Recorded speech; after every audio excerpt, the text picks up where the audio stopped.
போன பாகத்தின் தொடர்ச்சியாக இரண்டாவது பாகத்தில் இப்போது நாம் மீதி உள்ள நாவலை பற்றி தெரிந்து கொள்ளலாம்.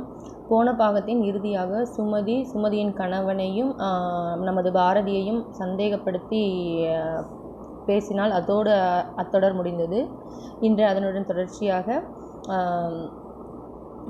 என்ன பேசுகிற நீ? என்னையும் உன் அண்ணன் போல நினைத்தாயா? ஏழை வீட்டு பெண் என்றால் மான மரியாதை இருக்காதா? அவள் எனக்கு தங்கை மாதிரி. நீயும் ஒரு பெண் தானே? உன் அண்ணன் கேட்கக்கூடாது? ஏன் இப்படி ஒரு பெண்ணை கல்யாணம் செய்து கொண்டு அந்த பெண்ணோடு சுத்துற என்று? அதை கேட்க உனக்கு வக்கீலே? நீ என்னை பேசுறியா என்று சுமதியின் கணவர் கோவப்பட்டான். உன் கண் முன்னாடி தான் இப்படி நான் நடந்தால் நீ சும்மா விடுவியா? இல்லை, உன் அண்ணன் வீட்டில் தான் சும்மா விடுவாங்களா? அவள் பக்கத்தில் கேட்க ஆள் இல்லை தானே? இப்படியெல்லாம் நீங்கள் செய்கிறீங்க. நடந்து விட்டது. இனி என்ன செய்ய முடியும்? அவனை நல்லபடியாக வாழைக்கு வைக்க வேண்டியது உங்கள் கடமை அல்லவா? அதை விட்டுட்டு சென்னையில் என்ன செய்கிறான் உன் அண்ணன்? ஏன் அவன் மட்டும்தான் பிஸ்னஸ் செய்கிறானா? மற்றவங்க என்ன கோழி விளையாடுறாங்களா? மனைவியும் தன்னோடு கூட்டிக் கொண்டு போவது தானே? இது உன் அம்மாவுக்கு தெரியாதா? நீ எப்படி என்னிடம் எல்லா உரிமையும் எதிர்பார்க்கிறாயோ அதுபோலத்தான் பெண்ணும் உன் அண்ணனிடம் எதிர்ப்பாங்க. இது உனக்கு தெரியவில்லையா? செந்தில் இப்படி கேட்டதும் வீட்டில் ஒரு ரகளையே நடந்துவிட்டது. மாப்பிள்ளை, என் மகளை நீங்கள் அவளோடு ஒப்பிட்டு பேசுவது சரியல்ல. அவளும் இவளும் ஒன்றா? நீங்கள் ஏன் புரியாமல் பேசுகிறீங்க? அவளுக்கு கொஞ்சம் இடம் கொடுத்தால் தலைமையில் ஏறி உட்கார்ந்து ஆடுவாள். இனிமேல் இது பற்றி பேசி நமக்குள் எந்த பிரச்சனையும் வேண்டாம். நான் உண்மை பேசுவது உங்களுக்கு பிரச்சனையாக இருக்கா? உங்களிடம் போய் எடுத்து சொன்னேன் பாருங்க. என்னை சொல்லணும். அதன் பிறகு மௌனம் கடைபிடித்தான் செந்தில். ரவி எப்போது ஊர் கிளம்பி போனானோ தெரியாது. 2 நாட்களாக காணவில்லை. அவன் எப்போது போகிறான், எப்போது வருகிறான் என்றே பாரதிக்கு தெரியாது. மனம் ரணமாக வலித்தது. ஏழையாக பிறக்கக்கூடாது. அப்படி பிறந்தால் பணக்கார வீட்டு மருமகளாக வரக்கூடாது. பிடிக்காத கணவனுக்கு மனைவியாக இருக்கக்கூடாது. இதைவிட கொடுமை இந்த உலகத்தில் இல்லை. இப்படி சிந்தனையில் உழன்றவரை வேலைகளை செய்து கொண்டிருந்தாள். போன் அடித்து தயக்கத்துடனே எடுத்தார். ஹலோ என்றான் மறுமுனையில். ஹலோ, யாரு பேசுறது என்றதும் இவளுக்கு குரல் கம்மியது. நான் இந்த வீட்டு வேலைக்காரி பேசுகிறேன் என்றார். மறுபக்கம் சிறிது அமைதி நிலவியது. பேசுவது பாரதிதான் என்று புரிந்து கொண்டான் கணவன். அம்மா இல்லையா என்றான். இல்லை, வெளியே போயிருக்காங்க. எங்கே? எனக்கு தெரியாது. அவளிடம் முதல் முறையாக போனில் பேசியது அவனுக்கு நடுக்கத்தை தந்தது. அது குரலில் தெரிந்தது. அதை அவனும் கண்டுபிடித்து விட்டான். சரி, நான் அம்மா வந்த பிறகு பேசுகிறேன் என்று போனை வைத்தான். அவள் கண்ணில் இருந்து கண்ணீர் வழிந்து வந்து கொண்டிருந்ததே. இந்த ஒரு வார்த்தை, நீ எப்படி இருக்க, சாப்பிட்டியா என்று கேட்கக்கூடாதா?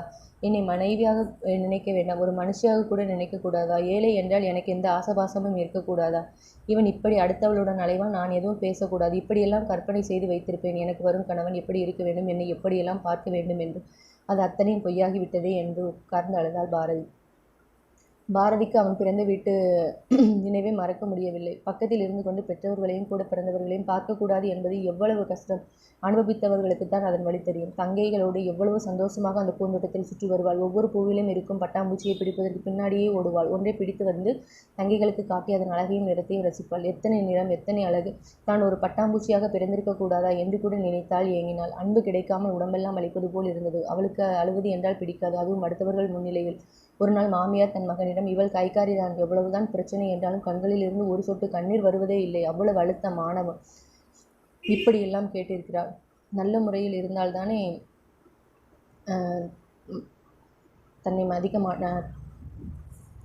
இந்த நிலையில் அவள் நல்ல நிலைமையில் இருந்திருந்தால் அவளை கையிலே பிடிக்க முடியாது என்று மாமியால் கரித்து கொட்டிவிட்டாள். அதற்கு ரவியோ, அவளை அழுவதானமாக வைக்கணும், அவள் கண்ணிலேருந்து நான் ரத்தமே வர வைக்கிறேன் என்று சொல்லி ரொம்ப வீராப்பாக பேசி பாரதியின் மனதை மிகவும் புண்படுத்தினான். அன்று ஒரு அதிகாலை வேளை. பாரதி காலை வேலைகள் அனைத்தையும் முடித்துவிட்டு தோட்டத்தின் நடுவே, பூத்த மலர்களின் நடுவே மலர் விரிந்த முகத்துடன் நின்று கொண்டிருந்தாள். அவள் அவ்வளவு கவலையிலும் ஒரு பட்டாம்பூச்சியை பிடிப்பதற்காக தோட்டத்தில் அங்கும் இங்கும் ஓடிக்கொண்டிருந்தாள். ஒரு வழியாக அந்த பட்டாம்பூச்சியை பிடித்து அதன் அழகை ரசித்து, உன்னை நான் சிறைபிடித்து விட மாட்டேன், பயப்படாதே, என்னை தான் சிறைபிடித்து விட்டார்கள், நான் உன்னை அவ்வாறு செய்துவிட மாட்டேன், எனக்கு உன்னுடைய மனம் புரியும், ஆனால் என்னுடைய மனதை தான் இங்கு புரிந்து கொள்ள யாரும் இல்லை என மனம் அறியாமல் என்னை மனமுடித்து குடித்து என்னை இந்த நிலைமையில் தள்ளிவிட்டார்கள் என்று புலம்பிவிட்டு பட்டாம்பூச்சியை விட்டுவிட்டாள். இவை அனைத்தையும் மாடியிலிருந்து ரவி பார்த்து கொண்டு அவளுடைய மனநிலைமையை பற்றி நினைத்து கொண்டிருந்தான்.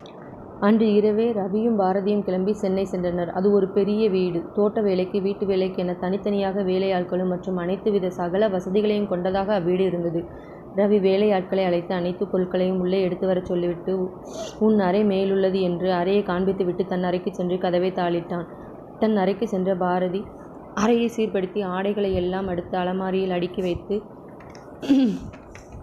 குளித்து முடித்துவிட்டு கிச்சன் வேலைகளை கவனிக்கலானாள். சாப்பாடு ரெடி ஆனதும் ரவியை அழைத்து சாப்பாடு பரிமாறிவிட்டு கிச்சனை சுத்தம் செய்தாள்.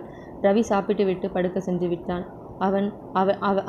அவன் சென்றதும் அவன் பின்னாலேயே காய்ச்சிய பாலை எடுத்துக்கொண்டு மேலே சென்றான். அவனது அறைக்கதவை தட்டி பால் கொண்டு வந்திருக்கிறேன் என்றான். உடனே அவன், என்ன முதலிரவு அறைக்கு வருவதைப் போல் தயங்கி நிற்கிறாய் என்றான் ஒரு மார்க்கமாக. வா, ஒரு ஒத்திகை பார்ப்போம் என்றான் ஒரு கம்மிய குரலில். பாரதிக்கு என்னவோ போல் ஆகிவிட்டது. பாலை மேஜை மேல் வைத்துவிட்டு விருட்டென்று வெளியே சென்று விட்டாள். தன் அறைக்கு சென்று அறையை தாளிட்டாள். அன்று இரவும் அவளுக்கு தூங்கா இரவாகவே விடிந்தது. இவன் என்ன நினைக்கிறான், எதற்காக இப்படி பேசுகின்றான் என்றெல்லாம் யோசித்து புரிந்தாலும் அவனது கடந்த கால வாழ்க்கையை அவளை சங்கடப்படுத்தியது. அதிகாலை ரவி நேரமாகவே எழுந்து பாரதி அறையின் கதவை தட்டி, கிளம்பு, சீக்கிரமாக வெளியே செல்ல வேண்டும் என்றான். அதற்கு அவள், நான் எதற்கு, அதான் அவள் இருக்கிறாளே என்றாள் பாரதி. ரவிக்கு கண்ணெல்லாம் சிவப்பாகி கோபம் தலைக்கேறியது. சீக்கிரம் வா என்று கர்ஜனையாக கூறி கீழே சென்று விட்டான். பாரதிக்கு ஒருபுறம் சந்தோஷமாக இருந்தாலும் மறுபுறம் மனது கனமாகவே இருந்தது. இருவரும் பிரபல துணிக்கடையில் நுழைந்து பாரதிக்கு தேவையான துணிகளை எடுத்து முடித்து வீடு திரும்ப ரெடியாயினர். ரவி வீடு திரும்பும் வழியிலேயே இரவு உணவை ரவியும் பாரதியும் முடித்துவிட்டு காரில் பயணிக்கலாயினர். இவ்வளவு நாளாக நான் உங்கள் கண்ணுக்கு தெரியவில்லை, இப்பொழுதுதான் நான் உங்களுக்கு கண்ணுக்கு தெரிகிறேனா? இவ்வளவு நாளாக கிழிஞ்ச புடவை தானே கட்டியிருந்தேன் ஊரில் இருக்கும் பொழுது. அப்பொழுதெல்லாம் நீங்கள் சும்மா தானே இருந்தீங்க. இப்போ மட்டும் என்ன என் மீது ஒரு கரிசனை என்றால் ஒரு கம்மிய குரலில். அவன் இனி அவளை பேசவிட்டால் ஒன்றும் வேலைக்காகாது என்று வாயை மூடு என்று ஒரு கத்தினான். அதோடு பாரதி வாயவே திறக்கவில்லை. ரவி வீடு வருவதற்கு முன்பே ஓரிடத்தில் வண்டியை நிறுத்தினான். அவனுடைய உணர்ச்சிகளை அவனால் கட்டுப்படுத்த முடியவில்லை. பாரதியை பிடித்து தன்னை நோக்கி வேகமாக இழுத்தான். அவளை தன் கட்டுக்குள் கொண்டு வந்தான். அவளும் அடங்கினாள். அவளது கண்ணிற்கு மிக அருகில் சென்று அவளது கண்ணை பார்த்து, ஐ லவ் யூ பாரதி என்று கிறங்கி கூறினான். அவளது உதட்டை சுவைக்க துவங்கினான். அவள் திமிரி அவனை பிடித்து தள்ளி திடீரென அழுக ஆரம்பித்தாள். ரவி உடனே தன்னை சுய நினைவுக்கு கொண்டு வந்து வண்டியை இயக்கலானான். கான் வேகமாக சென்று போர்டிகோவில் ஓடி நின்றது.